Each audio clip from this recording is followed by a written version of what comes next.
mo daw ta magkuhan. Pagka Tuesday. Pagka Martes. Pwede rata pagka Martes, mga pet, nagkadaling mga sabayanan. Uraya. Hapit-hapit lang. Uraya ba? Uraya. Uraya. Talayon mo na. Hapit-hapit. Hapit-hapit lang. Sabayanan. Ay, Uraya, kinanglan, magkakadlaon. Ayo. Si Clouds man ba? Ah. Kadlaon man. Mangyapong Uraya ka, dagan tuglaganan. Pero mountain. Di lang ta mosulod sa mga mountain. Di ara ta na. Dili ka nang picture lang man to ba? Dili ba taagig hapon?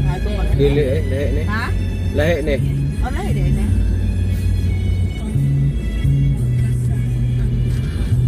Pabukid biya ito agahapon. Ano palikan.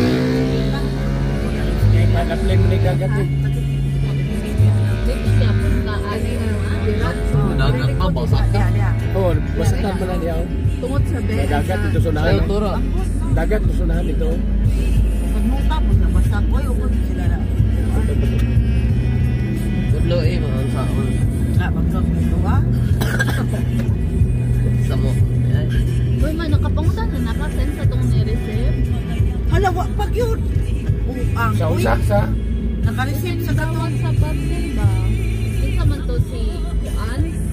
Dili di ko na mo tawag ang taga-kuan. Wala Na mauni ang naka-receive. imo ang Juan ma. Dili na siya mo ingon nga mauni naka-receive. Basta kay na ay ni-receive. Wala, uy, nabuang. Nana, oh, dito man sa Juan. Basta nagsige siya tawag nimo. Ya wala ka na kung takewa. Gitawagan ganila ang call dun no. Gani ka nakatubag.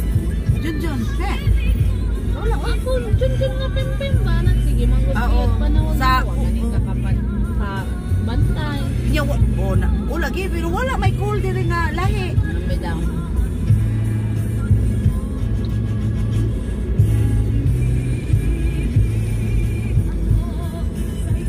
Wala na yung pangalan po dito sa nag-receive. Wala, di ba na ginakuha nilang pangalan? Ay dapat kuhaon Uy, nila oo, kaya kay nagkuhan. Makabuang tao asa nila gibilin. Pangutan ni mo sa pangalan, ibilin lahi ang tao kay kabuang tagpangita ang kasa to, kinsa to. Dili na koy pangutan-on jud na nila kinsa nang nag-receive. Dili na nagapangutana ma kay basta ni dituan ni receive sa address mauna na siya. Dagat. Ni agwa gihatag Oy, sa dagat. tuwa mo dagbuang. Sana sa kuan sana na nila sa katong ni receive.